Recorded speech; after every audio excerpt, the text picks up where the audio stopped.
और एक बात कहें, रुक्मणी जी ने राधा रानी के दर्शन किए। जब कुरुक्षेत्र की कथा आती है भागवत में, जब भगवान के 16,108 ब्याह हो गए, द्वारिकाधीश बन गए, उसके बाद कुरुक्षेत्र में 100 साल बाद ब्रजवासियों से मिले ठाकुर जी, तब रुक्मणी आदि सब पत्नियों के मन में आया कि ये राधा रानी को देख के तो आए, कितनी सुंदर है।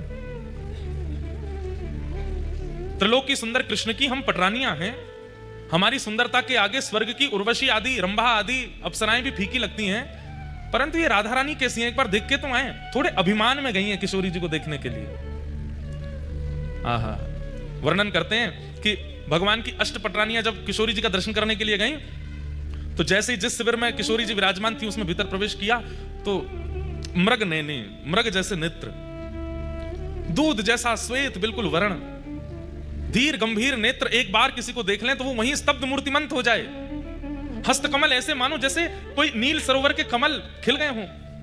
चरण ऐसे कि जब चलें तो उनके चरणों से उत्पन्न होने वाली ध्वनि को नेत्र बंद करके सुनते रहें। इतना सुंदर स्वरूप।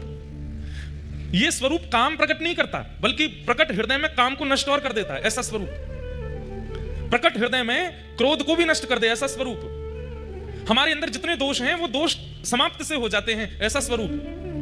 देख करके 8 पटरानियां तो नतमस्तक हो गई और मन में सोचने लगी, हम काय बात की सुंदर हैं, सुंदरता तो इसे कहते हैं। प्रणाम किया, हे किशोरी जी, हे वृषभानु दुलारी, हे बरसाने वाली, हे श्यामाजू, हमारा प्रणाम स्वीकार करो। तुरंत रुक्मणी जी को उठाया, मैं राधा रानी नहीं हूं, मैं तो दासी हूं। राधा रानी भीतर है, मैं तो दासी हूं। किशोरी जी तो भीतर विराजमान है। 8 में से 4 तो वहीं से लौट गए। बोले जब दासी की सुंदरता हमसे सहन नहीं हो रही है, किशोरी जी को कहां देखेंगे। 4 ने प्रयास किया और भीतर गई, तो बाहर जिसे देखा उससे भी अतीत सुंदर। बाहर वाली की सुंदरता तो दोष नष्ट कर रही थी, अंदर जिसको देखा उससे दोष नष्ट तो हुए, बल्कि गुण प्रकट होने लगे। दया, प्रेम, शीलता, ये सारे जो अच्छे गुण होते हैं उसका दर्शन करके वो प्रकट होने लगे। बोले निश्चित किशोरी जी हैं। प्रणाम किया, बोले आप किशोरी जी? नहीं नहीं, मैं दासी हूं। किशोरी जी भीतर है। 2 वहां से भी लौट गई, बोले कि अब किशोरी जी को नहीं सहन कर पाएंगे हम, ये तो दासियों ने हमारे मान का मर्दन कर रखा है, किशोरी जी क्या करेंगे।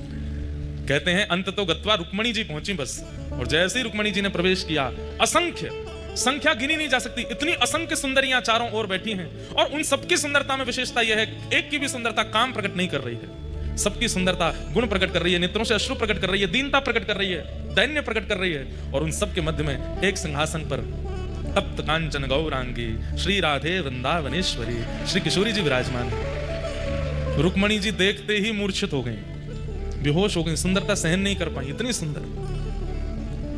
किशोरी जी के रूप का कहां वर्णन करूं मैं।